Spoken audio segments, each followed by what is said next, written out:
In the morning, everyone got out of bed and met in the middle. Hart and Vaporia were standing and waiting for everyone. Hello, dear friends and family. I've gathered you to discuss the new incomers. Here they can find their roles to play in the clan.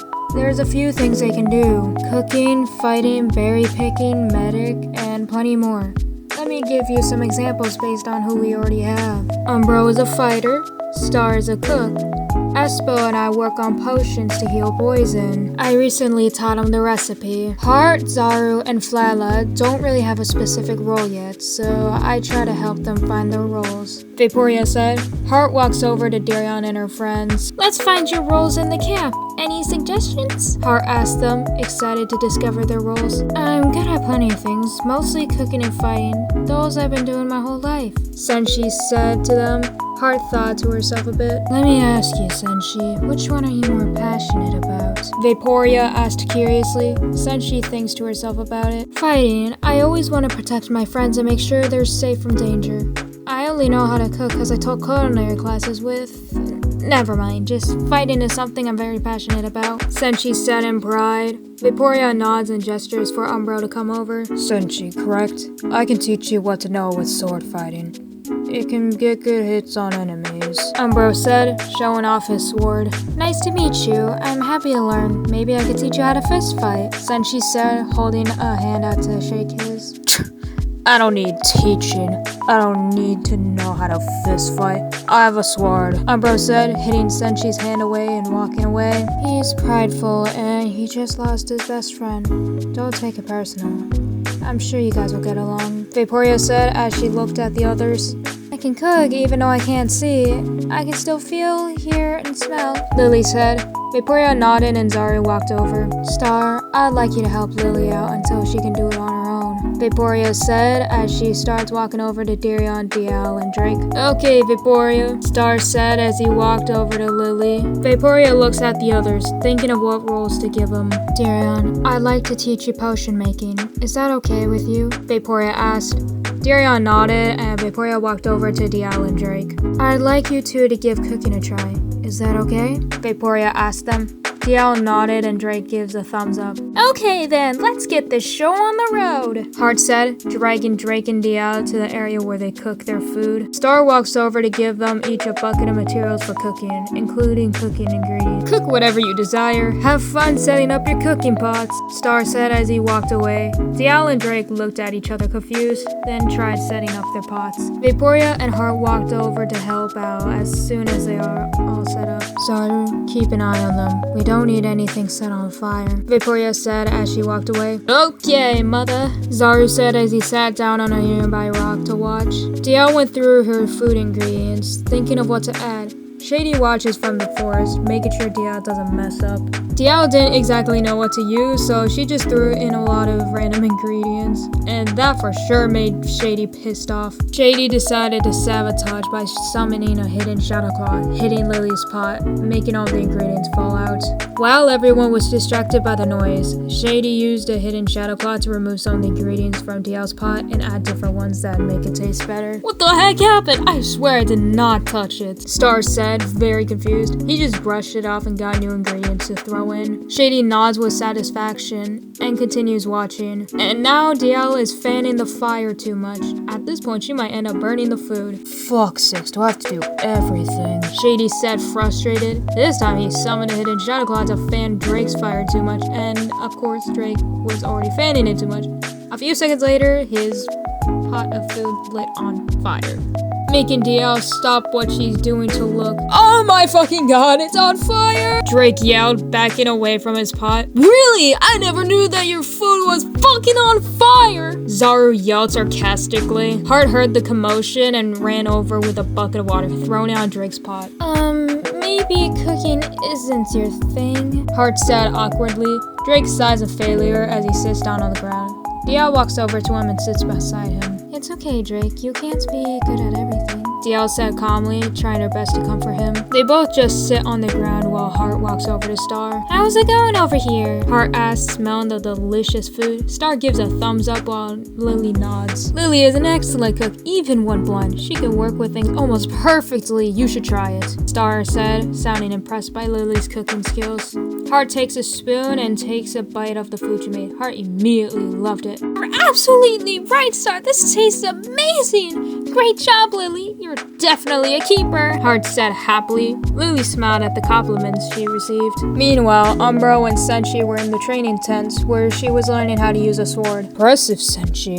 Your fighting skills are amazing. You'll be a master at sword fighting in no time. In the meanwhile, let's talk about your uniform. We wear pretty tight clothing so they don't distract our fighting. We have different kinds. You can pick certain kind of sleeves and pants. Kinda know your choice, Umbro asked, looking at Senshi. Senshi looked at the clothing choices and made a decision. I'll go with long sleeves and long legging in the color dark purple, Senshi said. Umbro nods and gets her what she asked for, soon bringing the outfit that she chose. Great choice, kinda like mine, Umbro said as he grabbed the purple-handed sword, handing it to her. Take this. It'll help you in your fights. This won't help you every time, so this can be used just in case, Umbro said, smiling a little. Senshi nods and gets everything on, including a belt for her sword. Thanks, Umbro. You're a great teacher, Senshi said, smiling as she left the tent. Umbro smiles as she leaves, liking her. Meanwhile, Espo and Dirion were in the potion-making tent, where they learn in the arts of potion-making. I know we call it potion-making, but we only know one kind of potion recipe, which is made by Vaporia. You see, there's a dark species named Viper who lives in this forest. He can poison someone by biting them, and Vaporia created this potion to heal anyone from his poison. She created this after someone died from his poison. Viper's poison is almost always fatal, so Vaporia made this to protect us from his poison. Espo said, showing the recipe and one of the bottles on it. Question, what if something happens to the recipe? Darion asked, kinda worried. Don't worry, Vaporia has the recipe memorized, so as long as Vaporia is alive, then we'll never lose the recipe. I'm still working on memorizing it. Well, and trying to make it. I suck at making potions, Espo said, putting a hand behind his head. Darion smiled and got up. So, Espo, tell me a bit more. What does the Shining Clan do with most of their days? Darion asked in curiosity. We all do plenty with our days. I spend mine practicing my magician magic. I help entertain others. It's very fun. And once a month, we go berry picking. Some of us stay to protect the camp, and it's usually done by taking turns. And of course, we usually bring a partner, Espo said as he grabbed an apple and starts eating it.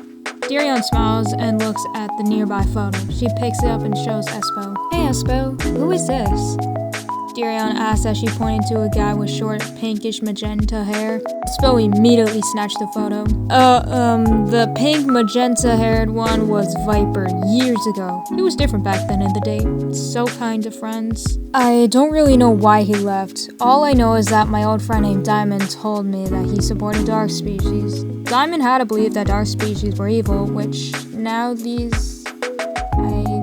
he's right. If you want to know more, you can ask Vaporia. She's the one in this clan that still cares about him. Well, not including his sister Flarla, Espo said, putting the photo back on the shelf near Vaporia's bed. Look, Darion, there are a lot of stories in the Shining Clan, most about old members here, ones who died like Diamond, Spade, and Quentin, and ones who've left, like Viper. I'm not someone who really shares these stories. All I can tell you is relationships, like Diamond and Viper used to be best friends. When Viper left, Diamond became my best friend. Quentin liked Vaporia. Flarla also hung out with Vaporia plenty. Diamond and Quentin hated Flarla because she's related to Viper. Vaporia likes Flarla, and I didn't really have an opinion on her, Espo said to Darion. He looked at the potion recipe, then back at Darion. Would you like to know how Vaporia was able to test the potion? And what caused her to want to make it? Espo asked, holding the recipe in his hands. Sure, I'd love to know, Darion said. Espo sat next to Darion, getting ready to tell the story. Back a few years ago, before Diamond died, we were in our first fight with Viper. I didn't know how to fight, so I tried cheering on Quentin. Vaporia wasn't there at that time, and soon during the fight, Viper bit Quentin. poisoning him. Quentin was a strong draconic, but wasn't able to survive the poison. When Vaporia was arriving, Viper fled. Vaporia was heartbroken to see him dead, so she spent weeks trying to make the potion. She managed to get some of the poison into a bottle from Quentin's bite mark. She tested it on plants, and after a lot of experiments, one of them got rid of the poison. She wrote down the recipe, then later made a bottle. She told us that she'd have to test it on herself, so she went into the shiny forest alone, searching for Viper, yelling for him. After plenty of calls, he jumped out of a tree, landing behind her. She requested him to bite her, to poison her. He laughed, thinking she was kidding, then realized that she was serious, so he pinned her at a nearby tree so she couldn't escape, then bit her at the neck. Pretty deep, not just poisoning her, but sucking her blood out of her too. After a few minutes when he was done, she drank the potion, and luckily she finished it before passing out from blood loss. After 10 minutes, I went looking for her, and luckily she was still alive, and I dragged her home. She told us that the potion was a success, which we were all happy about. That is the inspiration of it, Espo said, smiling. Darren was interested, then spoke up again. How do you know Vaporia's side of the story? Like the blood loss and Viper's arrival? Darren asked, kinda confused. She told me about it and how painful his bite was. I'm her only friend left, so she opens up to me a lot. Espo says, putting the recipe down next to him. Your clan has interesting stories. I'm really sorry about what's going on in your group, Darren said sympathetically. No need to apologize. I just hope one day Viper gets defeated, or at least changes, Espo said, looking back at the picture. As Darien begins to leave, Espo speaks up one more time. We're going to be going to the shiny forest to gather food in 2 days, so be prepared, cause Viper commonly spies on others. And if he sees you, I already know he's gonna try to kill you, Espo said, kinda worried about Darien's safety. Darien leaves the tent as the sun starts to set. She was gonna make sure she can do a good potion making tomorrow. Dial and Drake were just sitting on the ground chatting. So, shall we be helpful tomorrow? Drake asked, laying down to look at the stars. Dial lies next to him, also looking at the stars. Yeah, I'd love that, even if they're more like chores. If we do them together, it'd be more fun, Dial said with a small smile. Drake blushed a bit and just continued looking up at the beautiful stars. I'ma go to bed. Good night, Drake, Dial said as she started to get up and walk away. Good night, Dial, Drake said as he starts to get up and walk to Darian. Darian and Drake exchanged glances and smiles, then walked back to their tents. Senshi was laying in her bed while Drake sits up from his. What you thinking about? Drake asked with a smirk. Senshi sits up and stretches, looking at him afterward. Not much. Training with another fighter was really fun. Umbro is such an amazing guy, Senshi said as she continued stretching. Ooh, do you like him? Drake asked teasingly. Senshi nodded, then realized what he meant by that. What? No, come on, we're partners. Not like that! I'd like training partners, Senshi said, going back to laying down. So, what's up with you and Diao? Y'all haven't figured out your roles yet? Senshi asked. Drake sadly nods, remembering his incident of burning the food. Drake went to lay down in his bed too. And I know you don't want to hear this, but do you ever think about Miles? Drake asked, surprisingly concerned about Miles. Yeah, all the time. He was my best friend, and now I must stay strong for y'all, even if it means protecting you guys from him, Senshi said, not wanting to ever hurt Miles. Maybe we'll all one day wake up and this will all be a dream, Senshi said as she tried to go to sleep. Yeah, I hope to one day see him, so I can apologize, Drake said, also getting ready to go to sleep. Good night, Senshi. Please sleep well, Drake said as he closes his eyes. Good night, Drake. Thanks for being a great friend, Senshi said, trying to fall asleep. Senshi just couldn't stop thinking about Miles. What happened to his old self? Could he really now be a bad person? Why is he like this? She has so many questions in her head while laying down, so she goes through a drawer to grab a sleeping pill. She took it to help her sleep, and soon enough she did manage to fall